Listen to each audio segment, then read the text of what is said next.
छत्तीसगढ़ दौरे पर जगदलपुर पहुंचे हैं रक्षा मंत्री राजनाथ सिंह। सीधी तस्वीर आपको दिखाते हैं। वर्षों में देखा जाए तो 15 वर्षों तक आप लोगों ने बराबर भारतीय जनता पार्टी की सरकार को छत्तीसगढ़ में बनाकर रखा। आपको लगा कि बीच में थोड़ा परिवर्तन करके देखना चाहिए, क्योंकि आप जानते हैं कभी कभी एक ही खाना खाते खाते लोग ऊब जाते हैं तो उनको लगता है जरा स्वाद बदल जाए हमारा, इसलिए कोई दूसरा खाना भी खाने लगे। और आप लोगों ने 5 साल के लिए कांग्रेस की सरकार बना दी।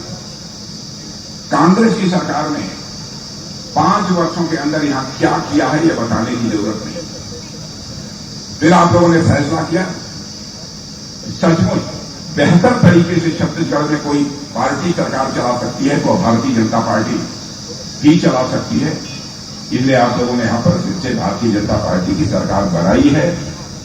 और मैं कहना चाहता हूं छत्तीसगढ़ विधानसभा के चुनाव में आप लोगों ने भारतीय जनता पार्टी की झोली को भर दिया है मेरे बहन भाइयों। इसके लिए भी मैं आप सबके प्रति अपना आभार व्यक्त करना चाहता हूं।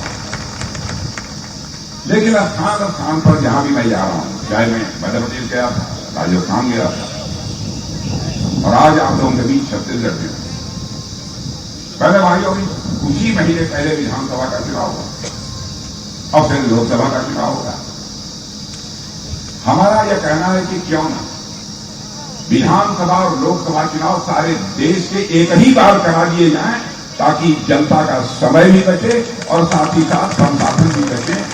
मैं समझता हूं सबसे बेहतर स्थिति है स्थानीय निकायों के चुनाव सारे देश भर के एक बार हो। और मैंने देखा है कि चाहे राजस्थान हो, मध्य प्रदेश हो, जहां जहां मैं गया जनता ने तालियां बजाकर इस प्रस्ताव का स्वागत किया है। और कांग्रेस का यहां तक प्रश्न है, कांग्रेस लंबे समय तक इस हिंदुस्तान में हुकूमत में रही, लंबे समय तक इन लोगों ने सरकार चलाई।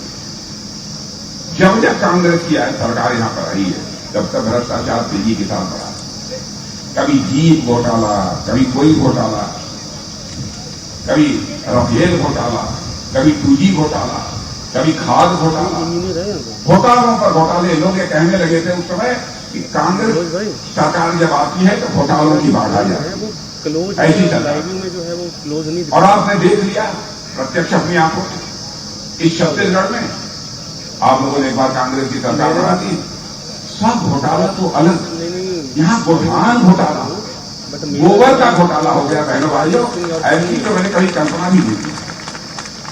भैंस के चारे का घोटाला हो गया। अब बीजेपी सरकार है, ये ठीक नहीं है ना। विष्णु देवी शाह हमारे छत्तीसगढ़ के मुख्यमंत्री बने और मुझे पक्का विश्वास है कि आप विष्णु देवी शाह जी से अच्छी तरह परिचित हैं। बहुत ही सहज, बहुत ही सरल और काम करने वाले कैसे नेता हैं शांतिपूर्ण तरीके से हमारे विष्णु देवी शाह। और मैं पूरे पक्का विश्वास दिलाता हूं दिल्ली में आप लोगों ने तीसरी बार फिर से मोदी जी की सरकार बनाई और यहां पर विष्णुदेव जी की साय के नेतृत्व में भाजपा की सरकार बना दी है। तो बहनों भाइयों आप देखिएगा छत्तीसगढ़ का विकास कितनी तेजी के साथ होता है। और मैं दावे के साथ कह सकता हूं यदि हमारा भारत यदि तेजी के साथ बढ़ रहा है और विकास की ऊंचाइयों को हासिल कर रहा है तो इस भारत को विकास की ऊंचाइयों के तक पहुंचाने में हमारे छत्तीसगढ़ का भी बहुत बड़ा योगदान होगा। ऐसा मेरा पक्का विश्वास है, पक्का होगा। हमारे प्रधानमंत्री का संकल्प है हम विकसित भारत बनाना चाहते हैं, ऐसा भारत जिसमें कोई गरीब शेष न रहे। कोई काम करना चाहता है तो उसे काम करने का अवसर मिले,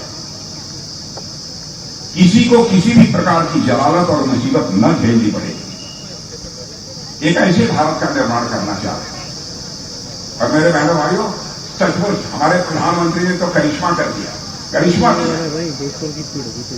पहले हमारा भारत दुनिया में गरीब देश माना जाता, जो गरीब देश थे उनकी कतार में हमारा भारत था।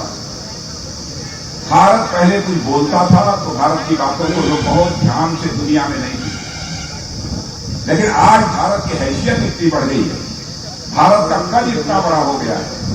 आज दुनिया के मंचों से भारत यदि बोलता है तो सारी दुनिया कान खोलकर सुनती है कि भारत बोल क्या रहा है। यह भारत की हैसियत सारी दुनिया में बन गई। और बहनों भाइयों पहले कांग्रेस सरकार दुनिया के दूसरे देशों के पास अपनी शिकायतों को लेकर जाती थी कि हमको फला देश से यह शिकायत, फला देश से यह शिकायत। लेकिन मोदी जी ने भारत को एक ऐसा भारत बना दिया है, आज यदि किसी दो देशों में संघर्ष होता है दुनिया में, लोग बात करने के लिए आते हैं तो भारत के प्रधानमंत्री, आपके नेता मोदी जी से बात करने के लिए आते हैं कि समस्या का समाधान निकालिए, किसी तरीके से कोई रास्ता निकालिए। और कांग्रेस की सरकार कहते हैं भ्रष्टाचार तो पूछिए किस हद तक था, बताने की जरूरत नहीं। छत्तीसगढ़ में आपने देख ही लिया, यहां पर कांग्रेस की सरकार थी, कितना भ्रष्टाचार हुआ है, यह भी आपने छिपा ली। और मैं दावे के साथ कहना चाहता हूं, बहनों भाइयों, इस आजाद भारत में जब जब कांग्रेस की सरकार रही है, बराबर हर सरकार के ऊपर कोई न कोई भ्रष्टाचार का आरोप लगा है। लेकिन 10 वर्षों से दिल्ली में भारतीय जनता पार्टी की सरकार है। मेरे बहनों भाइयों, भारत ही नहीं, दुनिया का कोई व्यक्ति उंगली उठाकर नहीं कह सकता है कि हमारी सरकार के ऊपर एक भी कोई भ्रष्टाचार का आरोप लगा।